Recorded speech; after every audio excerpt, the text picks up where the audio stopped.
I thought that was very strange that people don't fly. Ridiculous. Why don't people fly? It should be normal for everybody. I was very lucky because I learned in the best possible way, which is nobody really taught me. I learned myself. I'm still learning. I'm still flight training every day.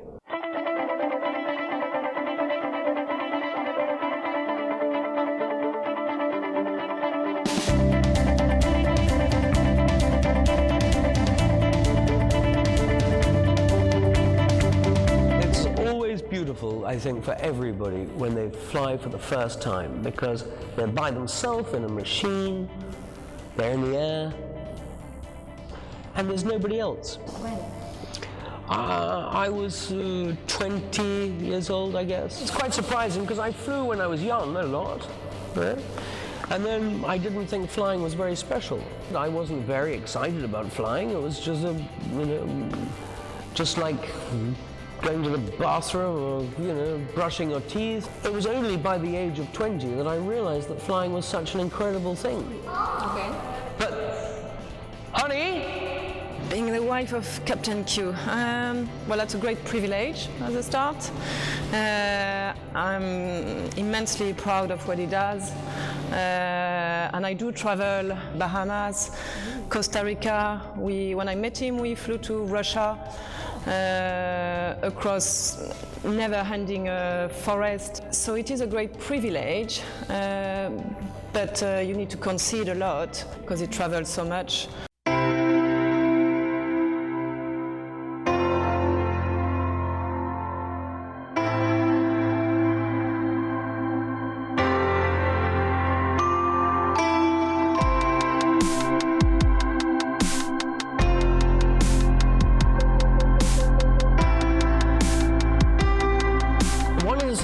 Most.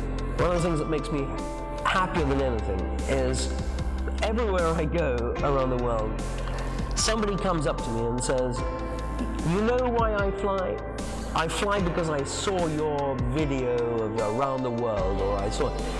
And all the time people come up to me. And for me that's just magical, because ordinary people who just live a normal life on the surface have no idea how incredibly beautiful and important it is to fly. I've got 3 children, 2 sons. They both fly, and they've been flying at a very young age. It's very natural for them because they've always flown with their father. Even a few months old, they just put their hand on the controls. I think I was about 2 years old. Now my dad is teaching me a bit of aerobatics. He's teaching me how to go on one skid and all that, and quite cool stuff. My sister isn't very interested in helicopters. I don't know why. She prefers horses. And my brother, he likes flying. He thinks he's good, but he isn't that good.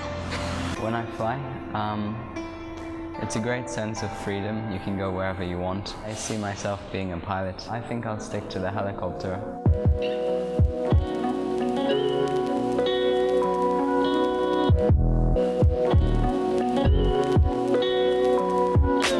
Ironically, a helicopter is the most natural form of flight.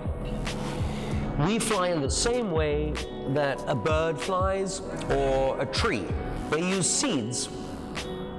And their seeds all have rotating wing. So it's how nature chooses to fly. I'm not rated, and I quite like just to go and ride like that, and I do have the control, so it teaches me a little bit when we fly to different places. When I was very young, 21, 22 years old, I started teaching people to fly helicopters. In 1994, one of my students was looking a little bit miserable.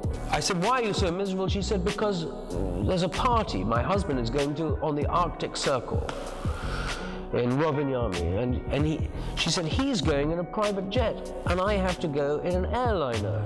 I said, "You don't have to go in an airliner, we could fly in the helicopter." So she said, "Can we fly in the helicopter?" Yes. So we went up the coast of Norway to the North Cape. We came south through Finland. And now, as we were flying across Finland, I remember that you did fly at 60 knots.